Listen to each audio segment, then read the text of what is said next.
Salve, tudo bem com você? Estamos começando mais um episódio do Prefcast, o podcast da Prefeitura de São José do Rio Preto. Já começo pedindo para você dar aquela força, se inscrever no canal, acionar o sininho das notificações e também deixar o seu like, o seu joinha aí pra gente, para que esse vídeo, para que essas informações possam ser compartilhadas cada vez mais com o cidadão que se interessa em saber das coisas, a respeito das coisas que acontecem aqui na nossa cidade.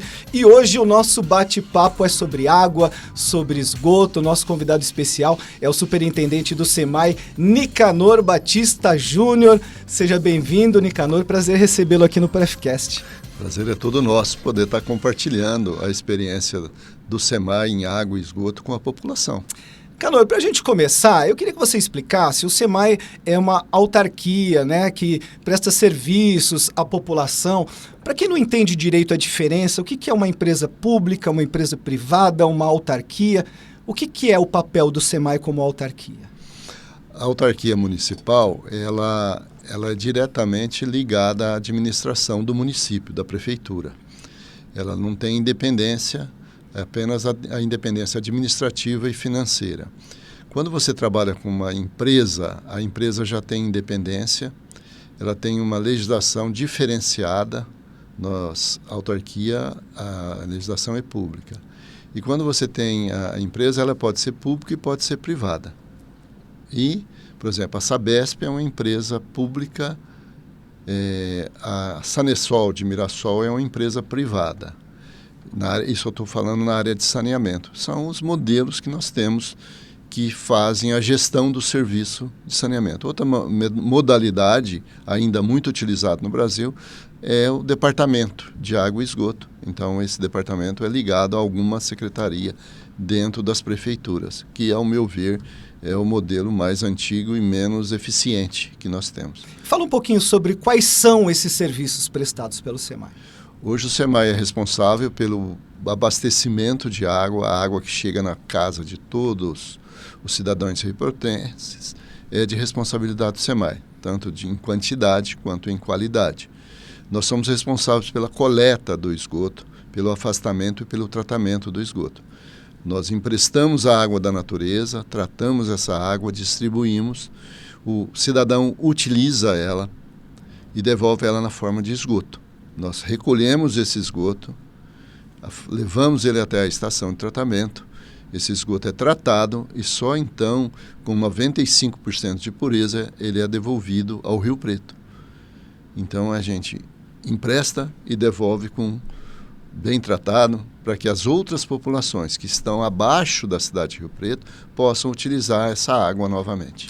Você falou em devolver bem tratado, né? Recentemente, Rio Preto recebeu nota máxima em todas as dimensões analisadas pelo novo ranking do saneamento básico, que foi divulgado em março agora pelo Instituto Trata Brasil. Fala um pouquinho para a gente sobre essa premiação e quais itens foram analisados, né? Quais foram os destaques que o SEMAI apresentou para poder receber essa premiação? Veja bem, o Instituto Trata Brasil, ele faz o ranqueamento a partir das informações do Sistema Nacional de Informação de Saneamento. Esse sistema ele coleta dados das 5.660 cidades, municípios do Brasil. E o Trata Brasil, ele se utilizando desses dados, é uma ONG, é um instituto de muita credibilidade no mercado, ele, de posse desses dados das 100 maiores cidades, que responde por cerca de 40% da população, que atende 40% da população brasileira, ele faz o ranqueamento. Então, são analisados, esse ano foram 5 ou 6 disciplinas, itens que foi analisado, e o SEMAI, pela primeira vez na história, o município de São José do Rio Preto, a cidade de São José do Rio Preto, obteve nota máxima em todos, 10 em todos os itens analisados. O primeiro item é o abastecimento de água. Existe uma meta no novo marco regulatório que nós temos que atingir em 33. Então, a cidade já atingiu a meta, que está previsto para o ano de 2033, em abastecimento de água. Outro item é atendimento de esgoto e tratamento de esgoto. Também, até o ano 2033, nós já atingimos essa meta, nós estamos superior a essas metas. Questão da perda de água, que é muito importante. Quando você tira a água do meio ambiente, você trata ela, você reserva ela e distribui. Se você perde no meio do caminho, essa água não cumpre a função dela, que é dar qualidade de vida para as pessoas. A pessoa precisa beber uma água bem tratada. Então, se você pegou a água no meio ambiente e não consegue chegar com ela na casa do cidadão e ela se perde no meio do caminho, isso é ineficiência do sistema. E Rio Preto hoje tem uma das menores perdas do Brasil. Esse item também foi avaliado. Outra coisa é a regularidade no abastecimento. Não basta ter água, ter saneamento no município, precisa ter regularidade, não pode faltar água na casa do cidadão. Isso é avaliado também. E outra coisa muito importante que eu acho é tarifa baixa. Hoje Rio Preto tem uma das tarifas mais baixas para as cidades de porte, com mais de 100 mil habitantes. Nós temos tarifa menores do que a de Mirassol, por exemplo, que está aqui do nosso lado. Nós temos tarifa menor do que de Granada, que é Sabesp. Então, nós somos uma empresa, uma autarquia enxuta, com poucos funcionários, um custo bem barato, esse custeio, que permite a gente cobrar do cidadão uma tarifa menor. Isso é importante a gente falar, porque toda essa excelência tem um custo. Sim. E se esse custo fosse inacessível à população, não ia adiantar tanto esforço. Então, é importante que se concilie essa excelência no serviço com aquilo que se cobra do cidadão também, né? Claro. Cada cidade ela tem o seu perfil socioeconômico. Ela pode pagar isso ou não pode. Nós sempre balizamos Rio Preto para que todos possam pagar a tarifa que a gente pratica. Temos políticas também de redução de inadimplência, um item importante. Com isso, embora o nosso orçamento não seja tão grande, só para comparar, Jundiaí, uma cidade que tem a mesma população de Rio Preto, parecida, o orçamento deles para 2023 é 520 milhões de reais. O de Rio Preto é 312. Da onde que vem esse dinheiro do orçamento? Vem da tarifa que nós cobramos do serviço de água e esgoto. Então, se a gente consegue fazer um bom serviço, que hoje é excelente, que está ranqueado em primeiro lugar no Brasil, com 312, por que cobrar 520? Não justifica. O que tem nesse meio, o que é diferente? É o custo da produção, é o custo da distribuição, é o custo do afastamento do esgoto, é a manutenção de rede, a redução de perdas. Tudo isso interfere na eficiência. Eficiência é medido por vários índices, que foi o que o Trata Brasil fez. A cidade, o município de São José do Rio Preto tem eficiência no tratamento. E na distribuição de água, tem eficiência na coleta e no tratamento de esgoto. A gente vai falar especificamente sobre alguns itens desses analisados pelo Trata Brasil. Eu queria que você me explicasse, porque muitas dessas coisas, muitas dessas ações estão embaixo da terra, né? As pessoas não veem. Então é importante que a gente fale para que as pessoas entendam a dimensão desse trabalho e também dessa conquista. Por exemplo, um dos itens analisados, como você já disse, é o combate a perdas. Como é que o SEMAI faz esse combate à perda? Veja bem, nós temos 2.200 quilômetros de rede de água. Temos mais de 188 mil ramais de água que atende cada uma das residências, cada um dos escritórios, cada um dos estabelecimentos comerciais e industriais de Rio Preto e as áreas públicas. Então, nós temos equipes que controlam, por exemplo, diuturnamente o nível dos reservatórios. Então, determinados horários, a partir das 10 horas, o consumo cai vertiginosamente. Então, não justifica o reservatório estar abaixando o nível. Então, naquele bairro, naquele setor, provavelmente, se houver o rebaixamento do reservatório na madrugada, tem vazamento. Então, quer dizer, a água não precisa estar drenando no meio da rua para você mais saber que está tendo um vazamento ali. E aí a gente faz uma varredura, cerca aquele bairro, faz um polígono, nós temos que correr o sistema de geofonamento na madrugada, porque tem que ter silêncio para detectar o vazamento invisível, e vai passando. Então essa é uma política que a gente faz todos os dias. Outra coisa importante, os ramais, está provado cientificamente que eles são responsáveis por mais de 70% das perdas. Ocorre no ramal. Então o SEMAI tem uma política de substituição de ramal. Então, quando tem um bairro que a gente detecta muita perda, a gente vai lá e faz uma substituição de todos os ramais, que provavelmente são ramais da década de 60, de 70, que usavam materiais que já estão ultrapassados. Então, a gente coloca um material moderno, um material que apresenta menos problema de vazamento, e isso também combate perdas.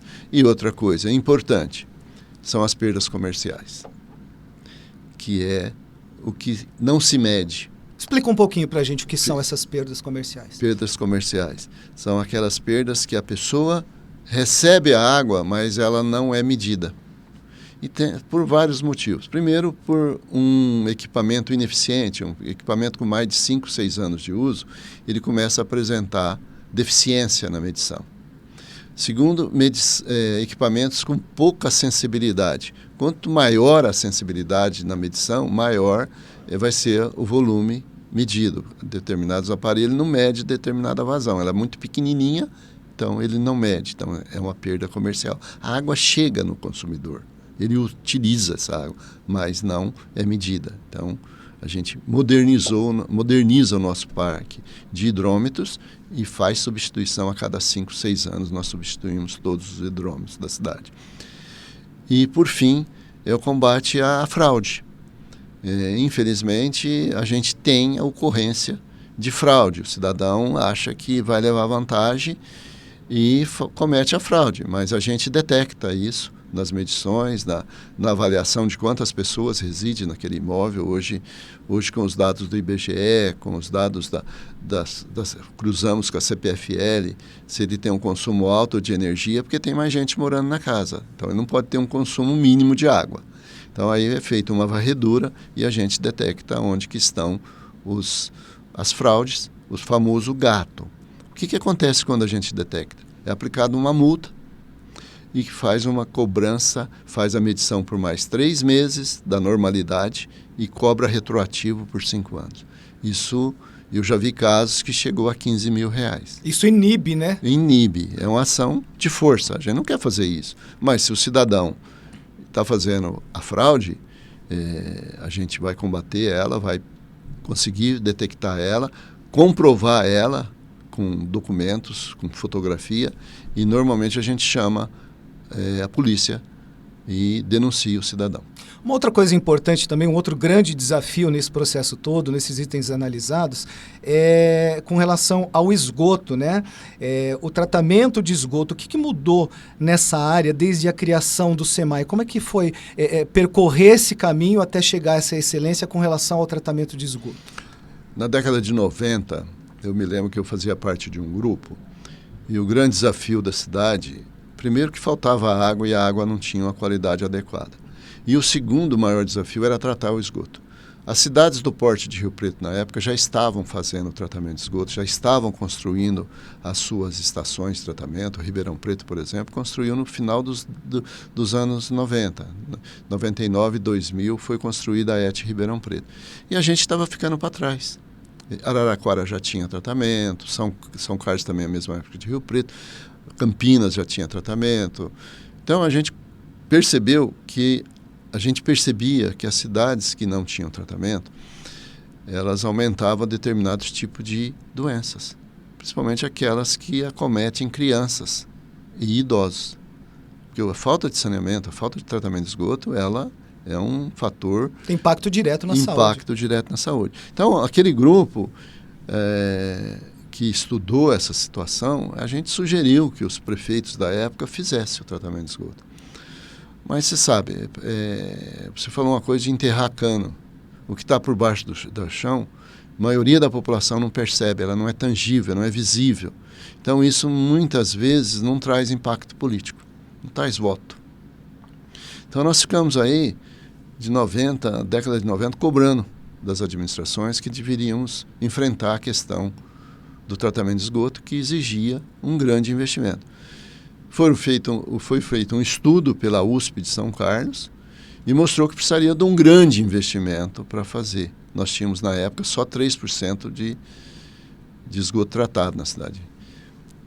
E na eleição de 2000, nós conseguimos colocar isso na pauta de discussão.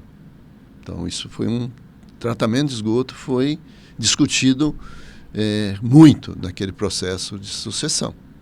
E alguns candidatos abraçaram, colocaram isso no seu programa de governo, e o Edinho foi um dos que colocou.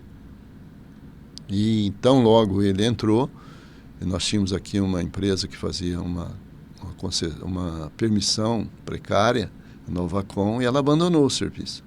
Então o Edinho assumiu, o grupo assumiu numa situação muito delicada, muito precária.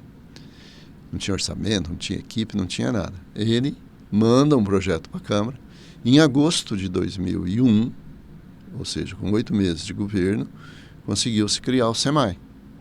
Qual que eram os 2 grandes desafios? O primeiro sempre é a falta d'água e a qualidade da água. Então, os 3 próximos anos, 2001, 2002, 2003 e 2004, foi trabalhar para regularizar a água, para não faltar água, para melhorar a qualidade da água tratada, a água que chega na torneira do cidadão.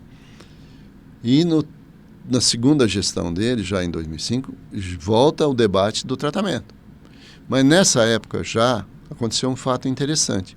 No ano de 2004, o governo federal abriu linhas de crédito, financiamento, para as prefeituras captar esse recurso e fazer o tratamento de esgoto. E Rio Preto foi uma das primeiras cidades, porque tinha um plano, tinha o projeto básico, tinha definição de aonde seria e quanto custaria. Quer dizer, esse recurso ia chegar e já ia ter exatamente a destinação dele. O que fazer. Então nós fomos lá, a prefeitura foi, o Edinho foi, trabalhou e conseguiu, foi uma das primeiras cidades que liberou, acho que foi a segunda cidade no Brasil que liberou recurso para financiar a estação de tratamento de esgoto em Rio Preto, aqui de Rio Preto. Acho que a primeira, na época, foi Niterói e Rio Preto. Então, isso deu uma responsabilidade por SEMAI, porque não tinha o terreno, não tinha o projeto executivo, tinha que fazer uma licitação, uma série de coisas. E o recurso não era suficiente também. Foi avaliado, na época, 94 milhões a obra, soltamos a licitação nesse preço e nesse valor, e tínhamos um financiamento de 39. Aí depois conseguimos mais 19 milhões, então a estação de tratamento, que na época a gente investiu mais de 120 milhões, metade foi financiamento e outra metade foi recurso proveniente das tarifas de água e esgoto.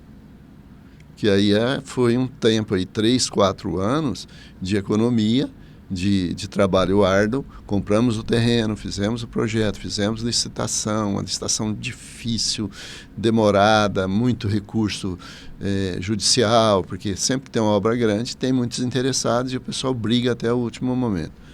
Felizmente a gente superou essa fase. Final de 2008 nós terminamos as obras civis e começamos em 2009 o pré-tratamento. Em final de 2009, início de 2010, a gente já tinha o esgoto de Rio Preto tratado. As 2 grandes frentes trabalhadas no início, então, foi o tratamento do esgoto e o fornecimento de água. E a regularização e a qualidade da água que era distribuída para a população. Mas teve alguns fatos que também eu acredito que impactou muito, que foi que nós criamos uma matriz tarifária, baseada no que tinha a Sabesp, no que tinha a Sanasa, que tinha cidades estruturadas. Nós fomos lá buscar modelos de tarifas, tabelas de tarifa de serviços. O serviço adequado ele tem custo, ele não é gratuito e a água não é barata. Para você pegar água no meio ambiente é barato, mas para você tratar ela, reservar e distribuir é caro. Exige energia, exige pessoal, exige produto químico. E isso tudo tem um custo. E a gente fez a customização disso, fez a customização do esgoto e chegamos e falamos, para fazer um serviço adequado em Rio Preto, nós precisamos dessa tabela, dessa tarifa. E aí que entra o político estadista. O prefeito, o Edinho, sofreu um desgaste muito grande, mas implantou uma nova matriz tarifária que permitiu, então, que fosse feito esses investimentos. Tanto na água, na regularização, na ampliação do sistema, na melhoria da qualidade de tratamento, quanto no sistema de esgoto, que nós não tínhamos ainda, tínhamos 3%, tinha que fazer aquele investimento. Foi feito. O importante é a eficiência na utilização dos recursos, porque o que no primeiro momento pode ter sido parecer um aumento de custos, esses recursos bem utilizados hoje tornam a água de Rio Preto uma das mais baratas em comparação às cidades do mesmo porte, né? Exatamente. E hoje nós fazemos o pagamento daquele financiamento, nós temos uma capacidade de investimento invejável perante outras cidades. Outro dia eu estava fazendo um comparativo com Campinas. Campinas tem 2,5 vezes a população de Rio Preto. E a nossa capacidade de investimento é quase a mesma coisa de Campinas, porque nós trabalhamos nesse sentido. Redução de custo, serviço adequado, com qualidade e capacidade de investimento. A tarifa tem que cobrir isso. Bom, a gente já percebeu que, até mesmo por conta dessa premiação que o SEMAI recebeu, que as coisas andam muito bem hoje. Mas não dá para ficar acomodado, digamos assim, sabendo que está tudo muito bem hoje, porque Rio Preto é uma cidade que cresce muito. E essa questão do fornecimento de água já é uma preocupação para o futuro, para o SEMAI, como, por exemplo, esse grande projeto que o SEMAI tem, bastante desafiador, inclusive, que é o de captar água lá no Rio Grande. Como é que tem funcionado esse projeto? O que ele busca? Como é que está o andamento dele? Desafiador. Essa palavra é interessante. Desafios aparecem para quem pode superá-los. Então, a gente se preparou, esse governo preparou para superar esses desafios. Fez isso para tratar o esgoto, que também era uma barreira muito grande, colocou Rio Preto no hall das cidades mais desenvolvidas do Brasil, com esse serviço que a gente presta, e o ranking mostra isso. Esse projeto do Rio Grande, ele aparece já, é discutido em Rio Preto já há alguns anos.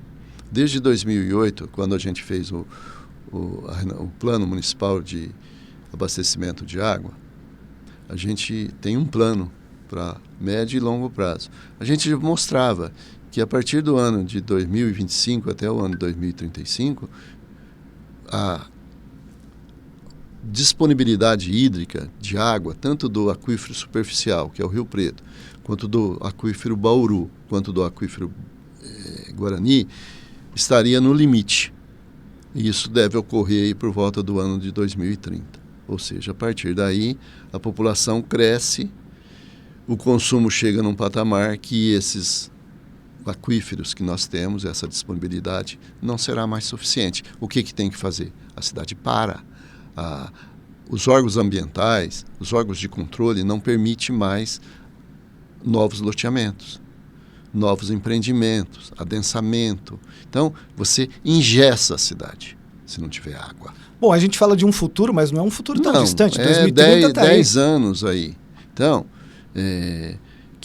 que nós, desde 2008, então, está trabalhando. Em 2014, foi feito um convênio com o governo federal. Esse recurso desse convênio só se liberou em 2017, final de 2017, e a partir de 2018 nós começamos a desenvolver esse projeto. Esse projeto está na fase final de licenciamento. Nós estamos dependendo de alguns documentos da Triunfo, que é a concessionária da BR-153, e da NTT. A partir daí a gente tem a licença, com esses documentos nós vamos ter a licença ambiental para instalar a obra.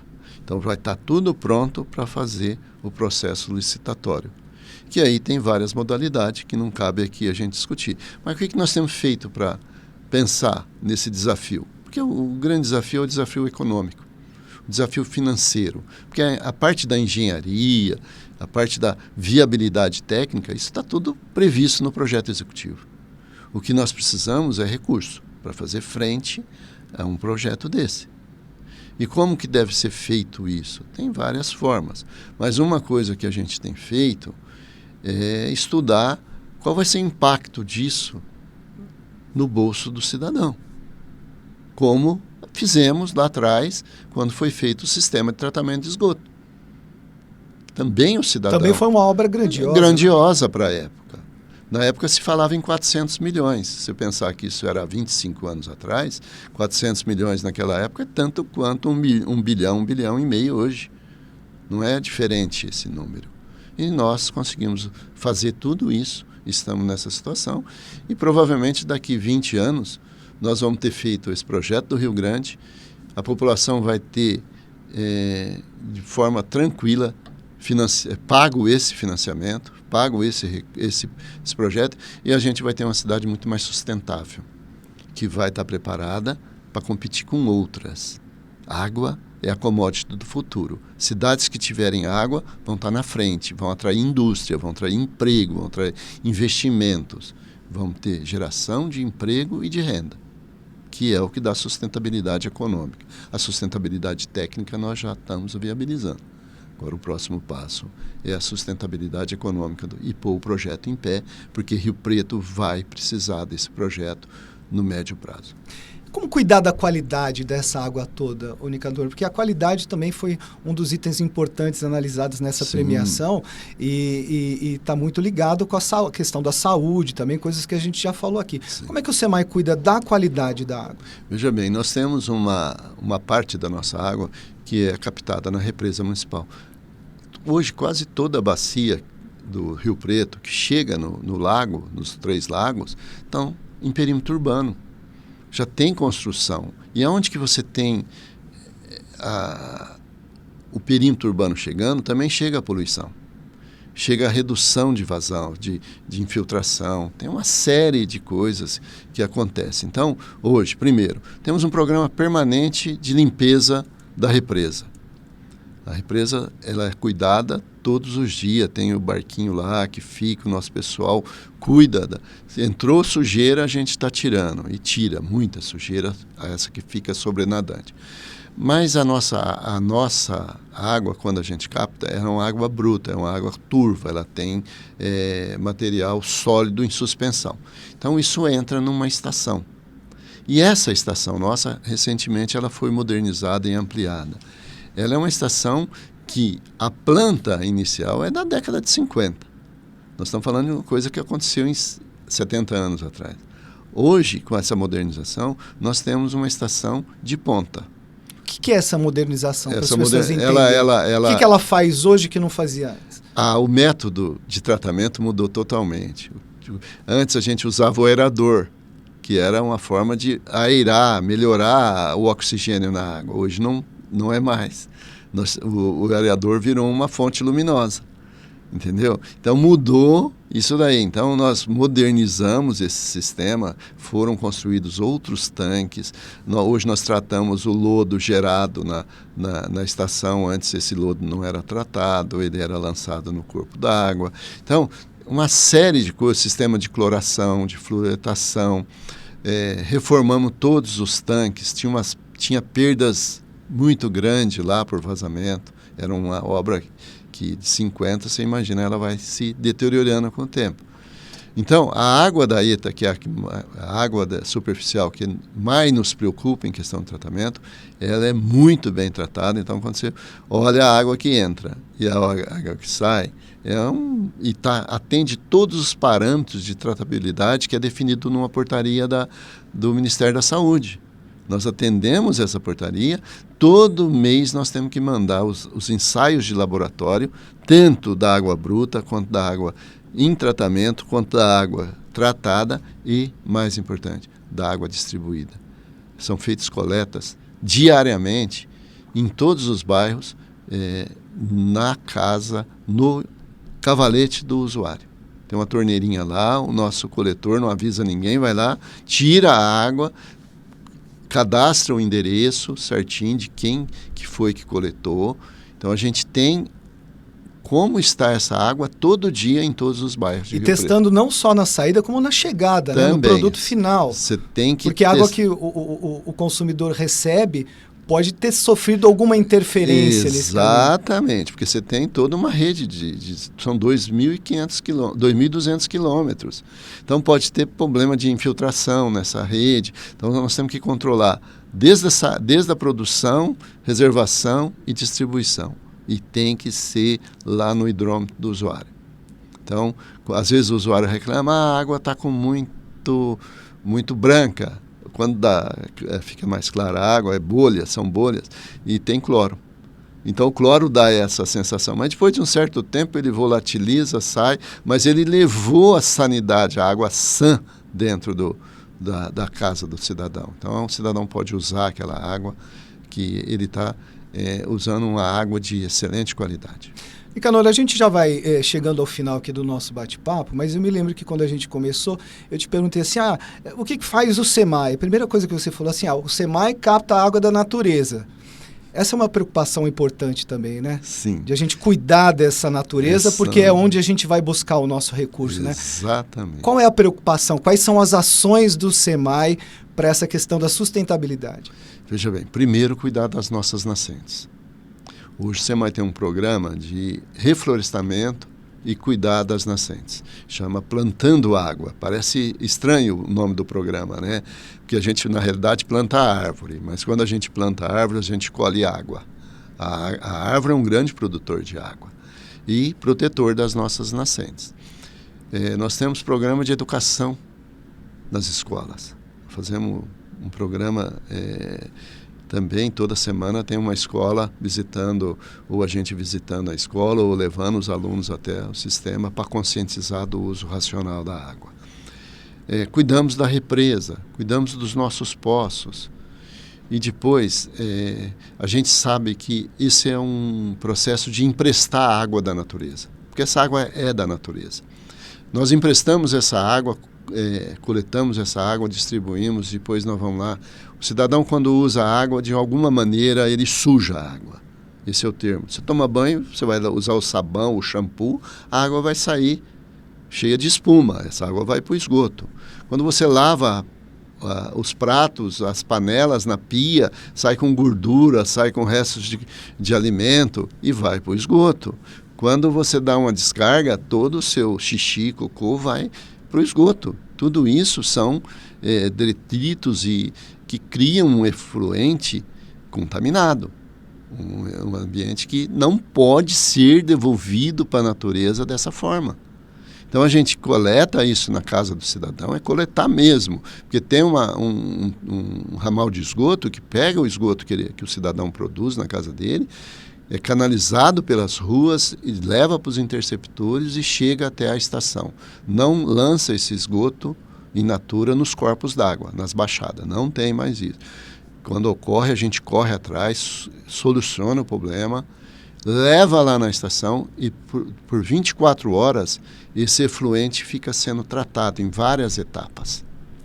E a gente, durante esse processo, remove 95% dessa carga orgânica. E devolvemos, depois é feito um tratamento com cloro, gás, para dar uma desinfecção nesses 5%. Se tiver alguma bactéria, algum vírus, alguma coisa, também o tratamento é capaz de inertilizar esse material. Oxigenamos esse efluente e devolvemos para o Rio Preto. Então esse é o ciclo das águas, é isso que a gente cuida. Ou seja, ninguém vê isso, mas é isso que a gente faz todos os dias. E garante qualidade de vida para a população. Lembrando sempre, investir em saneamento, no fim das contas, é investir na saúde e investir na qualidade do meio ambiente. R$1 investido em saneamento é uma economia de R$4 em saúde, em internações, em remédios para toda a população. Isso tem implicações em todas as áreas também, né? A pessoa saudável, ela vai estudar melhor, ela vai trabalhar melhor, ela vai ser um cidadão melhor. Sim, vai produzir mais, né? A gente vai ter uma cidade com pessoas estudadas, com pessoas preparadas, com pessoas com saúde. Isso é muito importante. As empresas sofrem muito com doenças. Porque às vezes você tem uma senhora, uma mulher trabalhando e o filho fica doente. Por causa de uma diarreia, por causa de uma coisa. O que ela tem que fazer? Ela tem que faltar. Ela vai ter que acompanhar o filho no posto de saúde. Isso dá prejuízo para a empresa, abaixa a produção. Então, essas coisas, quando você tem uma cidade que cuida bem de água, de esgoto, do saneamento, do lixo também, que Rio Preto cuida muito bem de lixo, não é a nossa área, mas também é muito bem cuidado, muito bem avaliado. O cidadão está protegido, eu diria isso. A gente protege o cidadão quando a gente faz um saneamento bem feito. Muito bem, nós conversamos hoje aqui no Prefcast com o Nicanor Batista Júnior, superintendente do SEMAI. Foi um prazer recebê-lo aqui, Nicanor. Seja sempre bem-vindo. Prazer é todo meu, cumprimentar aí os ouvintes e os telespectadores do YouTube, que você tem o canal, né? E a gente sempre à disposição, tanto da imprensa quanto do cidadão. O SEMAI tem vários canais de relacionamento com os nossos usuários, com o cidadão, e esses canais estão sempre abertos. Muito bem, se você ainda não é inscrito no canal da Prefeitura, no YouTube, procure lá, acesse, faça a sua inscrição, acione o sininho das notificações e acompanhe sempre o nosso Prefcast. Muito obrigado pela sua audiência, vejo você no próximo, até lá.